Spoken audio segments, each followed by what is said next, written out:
हाय friends, मैं हूँ Manav. Welcome to Movie Shoovy. करते हैं आपस में पॉजिटिव से नमस्कार और बात करते हैं स्वीट होम की कि इसका जो सीजन 2 है वो आ गया। लगभग 3 साल बाद के आसपास आया है। जब सीजन 1 भी आया था तो ये काफ़ी इंटरेस्टिंग लगा था कुछ देर के लिए, और वो कुछ देर में क्यों बोल रहा हूँ उसमें आगे डिस्कशन करेंगे। इसके अंदर जो सबसे ज़्यादा क्रिटिकल चीज़ थी वो थी कि किस तरीके से ह्यूमन नेचर को डिस्क्राइब किया गया, कैसे वो ऑलमोस्ट एक डायर सिचुएशन के अंदर एकदम अपने आप को बचाने की कोशिश करते हैं, या फिर इतने ज़्यादा लालची हो जाते हैं कि अपनी ज़िंदगी ज़्यादा प्यारी हो जाती है। तो कॉन्सेप्ट कुछ इस तरीके का होता है कि आपके दिमाग के अंदर जो भी कीड़ा होता है, जो भी आपके दिमाग में डीमन होता है, उसी तरीके के आप एक्चुअली में डीमन या फिर मॉन्स्टर बनने शुरू हो जाते हो। अब ये मॉन्स्टर जो बन रहे हैं ये किस वजह से बन रहे हैं? क्या ये किसी का कोई क्लिनिकल ट्रायल था, या फिर इसके अंदर कुछ सुपर नेचुरल है? एक क्वेश्चन मार्क बना के छोड़ दिया जाता है आपके सीजन 1 के अंदर, जहाँ पर आपको आंसर इस बात का नहीं मिलता। लेकिन मेन हीरो जो होता है वो इसके अंदर सर एक एक्स्ट्रा एलिमेंट ये लेके आता है कि वो मॉन्स्टर कन्वर्ट होते होते अपने आप को कंट्रोल कर पाता है, जबकि जो बाकी इस ग्रीन अपार्टमेंट के अंदर रह रहे हैं वो शायद इसको नहीं कंट्रोल कर पाते हैं, और वो अलग अलग तरीके के मॉन्स्टर बन जाते हैं। किसी के अजीब से गुच्छे जैसे बाल हो जाते हैं, किसी का आधा सर कटा हुआ हो जाता है, कोई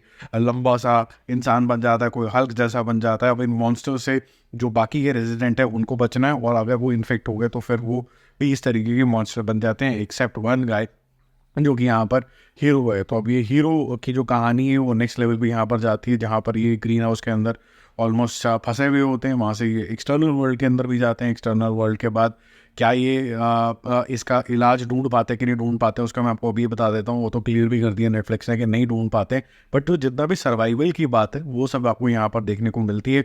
वीएफएक्स जो हैं या फिर मॉन्स्टर्स जो हैं वो उसी तरीके के जोन के अंदर ही रखे गए हैं।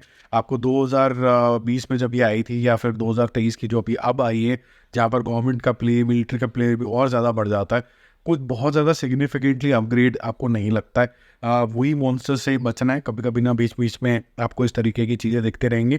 और जैसे कि अगर स्क्विड गेम्स भी देखें तो इन बिटवीन डायर सिचुएशंस जो ह्यूमन बिहेवियर दिखाया गया था टॉक्स के थ्रू, वो भी यहाँ पर भी कंटिन्यूड रहता है कि आपस में ये लोग कैसे बातें कर रहे हैं, और क्या बातों का मतलब निकाल के कौन किसको उल्लू बना रहा है, या फिर कितना कौन कोई जेन्युइन है, या फिर जब अपने सर पे पड़ेगी तो किसी की बली बकरी ना बना दे। बाकी जो हीरो है उसके जो डायमेंशन यहाँ पर आपको देखने को मिलेंगे वो थोड़े इंटरेस्टिंग है कि वो किस तरीके से कंट्रोल कर पा रहा है ये। लेकिन at the same time answers अभी भी नहीं मिले, जिसकी वजह से थोड़ी सी डिसअपॉइंटिंग हो जाती है।